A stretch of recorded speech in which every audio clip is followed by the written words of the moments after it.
The 10 phrases on your sales page that make you look idiotic, incompetent, and thoroughly pathetic.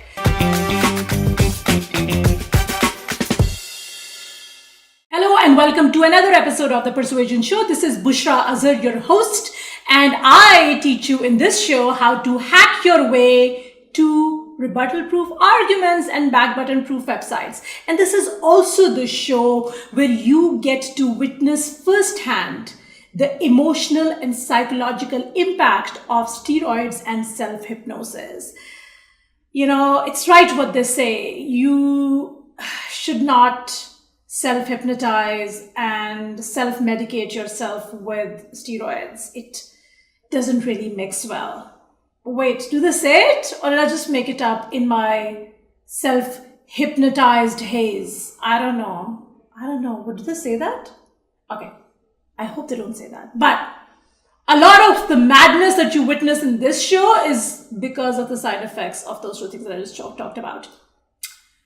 What is the topic today? The topic is the 10 phrases on your sales page that make you look idiotic, incompetent, and thoroughly pathetic. And I am quite positive, before you guys go digging it up, because I'm pretty sure some of you smart asses will actually go through my sales pages trying to look up these phrases. You're welcome to do so, but let me tell you, you will definitely find some of these phrases in some of my old sales pages, and that's okay. I'm ashamed of myself, but I am being transparent with you. But a word of warning, if you already have a sales page right now and it's there and it's being used more than once, you might want to change that. It does make you look idiotic. Okay, phrase number 1, you will learn.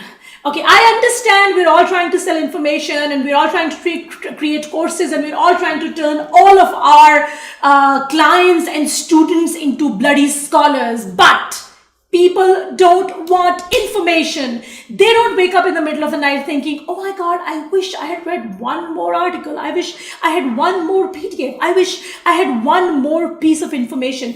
People want results. They want transformation, a massive change. So instead of saying you will learn how to land 3 new clients next month, instead say this system will get you 3 new clients next month. Because learning is not the same thing as getting, right? English 101. So ditch that phrase. Please stop using it, especially when you ask, not just sales pages, especially when you ask people to register for webinars. Please don't. Just don't. Stop. Next one. The most comprehensive training. What the actual fact? Are you serious? No one wants, I don't care how comprehensive it is. I don't care how much shite you put into it. Yes, I'm listening to an Irish murder mystery and everything is basically just shite. So I'm going to be using shite in this session. I wish I could do a convincing Irish accent, but I can't. The only thing that I know is the word shite. So they don't care how comprehensive the shite is. But what they do care about how effective it is. So using words like comprehensive training that includes 320 videos, 222 PDFs, and downloadable audios does not mean anything. Focus on the benefits. Focus on why that training is going to be transformative. Why is it going to be effective? Not how comprehensive it is. Please. Next up. You will find the secret too. And this is so bloody common and it grinds my gears like there is no tomorrow. There are no more secrets. If the only convincing argument you have in favor of your technique is that it's your secret, I don't want to know it because there are no secrets. Unless it's a secret that okay, I don't even know. I can't even think of an example that's truly a secret. So even though I am a firm believer that secrets make people come closer together, we all feel closer to people who share other people's or their own secrets with you, right? It's psychology 101. Secrets bring people together. But just calling it a secret does not make it a bloody secret. So instead of saying something like, I have my personal little secret formula that will make you a millionaire in 6 weeks, you can be a little bit more creative about it. You can hint at the secret, but then position it as something that it's truly paining you to part with it, but you will part with it because it can solve those problems with you, or solve those problems for your potential buyer, right? But just calling it a secret without following it up with why is it a secret and why they should be even interested in that secret just doesn't cut it. So there always has to be a qualifier with the secret as to why it's a secret and why it's a secret worth knowing, because that's also super important.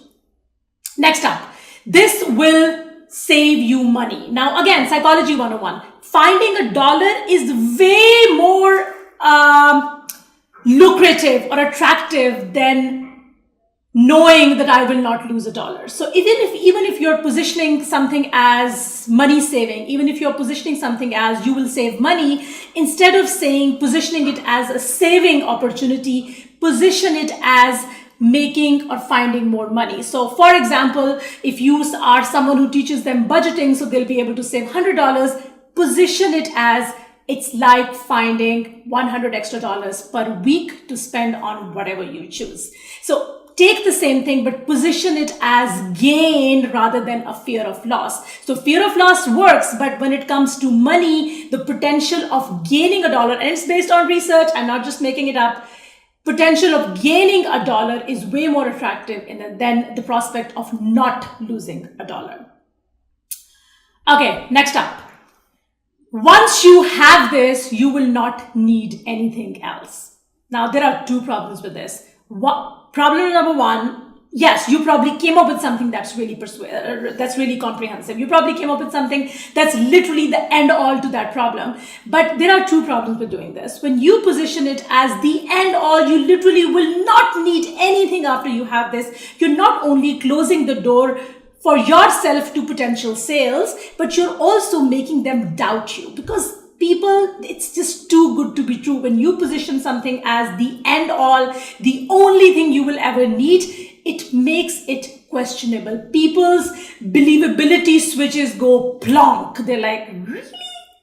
I don't know if I believe that statement. And if I don't believe that statement, can I really believe all the other statements you just made? So just by using a statement like this, you're not only closing the doors to potential sales for your own freaking business, which is important. We all know repeat buyers are important, but also you are making them question the rest of your statements, because it is a giant ass statement that honestly, that shite doesn't really make sense. That's my play at Irish accent. Okay. Next up, it's affordable.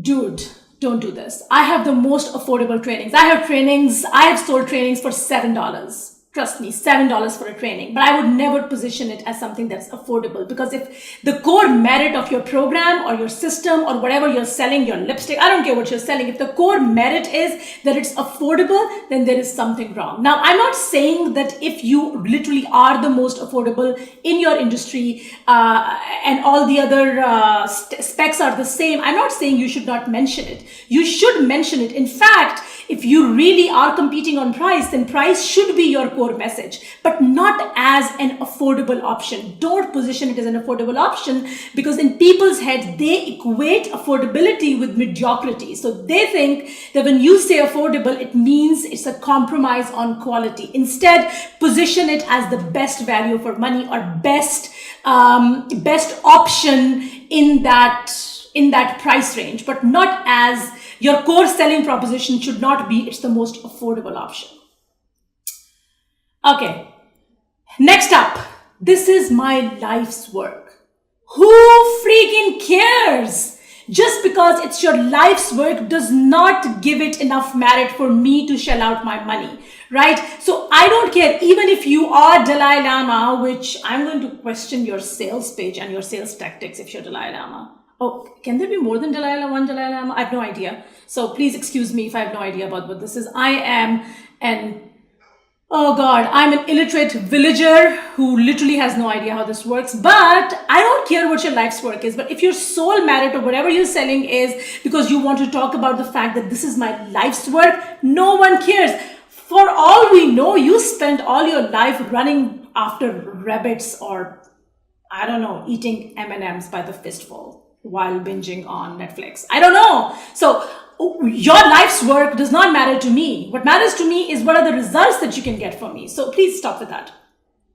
Next up, you have never seen anything like this. God, stop with that shite. Please stop with that shite, because I have seen everything that's out there. So unless you're talking about the underside of my kitchen sink that no one has ever cleaned, we have no idea what's behind it. For all we know, we have a whole colony of, I don't know, some random alien creatures living there. Unless you're talking about that, I have seen it all. So please don't say it. It just dilutes your message. Instead, you could say something like, it's the best of what you have seen so far. There are so many other things like this out there, but this is what makes me distinctive. This is what makes this offer distinctive. But don't assume that they've never seen anything like this, because most buyers are aware. They already have seen other solutions. So please don't do that. Okay, unless you really have something really revolutionary, which honestly, I wouldn't consider a lot of things revolutionary. Yes, my business is called the Persuasion Revolution, but I still think that there are no big revolutionary things out there. So